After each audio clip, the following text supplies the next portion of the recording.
better, getting out, socializing? Not so much. Well, whatever you're doing, keep it up. Okay, I will. Death Wish. Death Wish is a film that stars Bruce Willis as a man out for revenge after a crime that brutally hurts his family. Now, I probably can talk about the good parts of Death Wish a lot faster than I can talk about the bad. So let's go ahead and do that. The good things about Death Wish. The list is short, but there are a few. For starters, the action, for the most part, was well executed. No pun intended. The action was not drawn out for the sake of it being long. It was short, well shot, each firefight felt impactful, and for the most part, it was well done. The acting is also passable. Nothing I'll remember after a day or two, but for the most part, it was okay. Bruce Willis does carry this film, as well he should be, and for the most part, he does pretty well. He betrays the sadness after it happens to his family pretty well as he goes throughout the film and as it haunts him. Also, the dread that he has to endure once he actually goes through with all this stuff that he plans to do through this city and all the scumbags in it. The actual setup for the major plot lines. The actual setup, building the family to being liked and loved, to the fact is whenever this does happen, this unspeakable thing does happen to this family, you do feel a little bit for them. Now, I wasn't waterworking and crying myself to sleep, but I did feel a little bit. I choked up a little bit. It did get me feeling a little bit for the characters and what Bruce Willis' character is going to go through as the film does go on. But I feel like if the film was a little longer and the film did drive in that note a little better, it could have had a much deeper impact. Similar to a film that I also did not like, but it did a hell of a lot better, was American Assassin. American Assassin's first 10-15 minutes, very impactful. It shows you what happens, and it's brutal, it's violent. And this is where I get to the bad things of Death Wish. And I'm going to go ahead and start off with a saying, it doesn't show you these horrific acts. It just cuts away from it. The parts that you actually need to care about, the actual violence and crimes that you actually need to use to drive the story forward, it doesn't show you. It cuts away. It tries to be artistic, but no. These are the moments you need to show the audience on how gruesome and violent that these acts can be. But instead, it opts out to show you the other gruesome, violent parts of Bruce Willis killing these people really in terrible ways, but basic shooting people.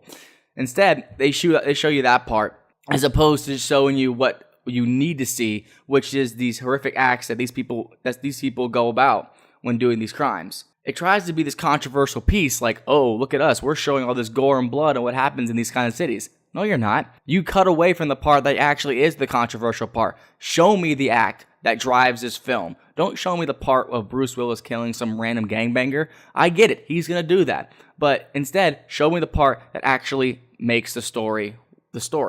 What actually drives the story forward.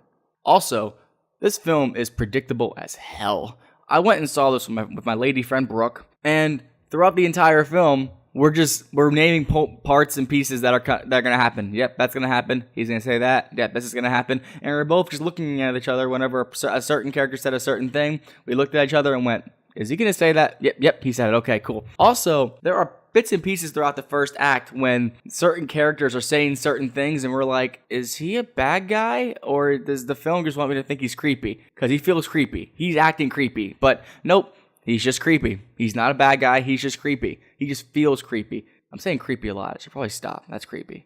Anyway, the guy's he's acting weird and the film doesn't say anything about it. Either that or it was an idea and then they cut it out throughout the entire film. And then there are certain characters that just shove down your throat thinking that these characters are going to be important, but they're not. They're just there because I guess they have to be because they're on the cast list.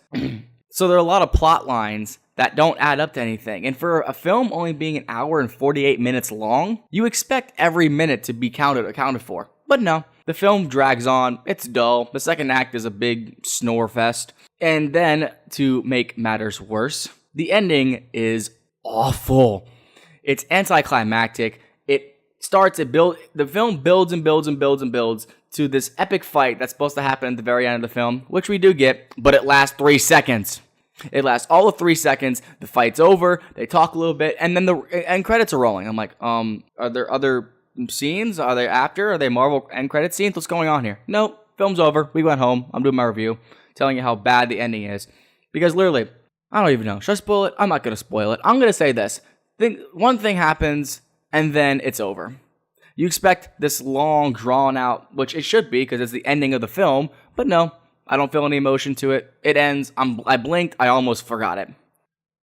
So Death Wish it does have enjoyable moments, but the cons heavily outweigh the pros. The action is passable, the acting is also passable, I should say, and the film does set up good intentions for Bruce Willis's character. It sets it up really well. It gets me engaged in it, but then the film just dies off, and then it has these spur of the moment action scenes that keep me awake. And then it gets to the end, I'm like, okay, it's building up to this. The ending is gonna fulfill its destiny. Nope, it's completely wasted, utterly useless, and it tried to be this controversial piece, but it didn't show the controversial parts. It showed parts where I was like, okay, I get it. You have to show this part because it's violent, but you didn't show the part that actually needed to be shown.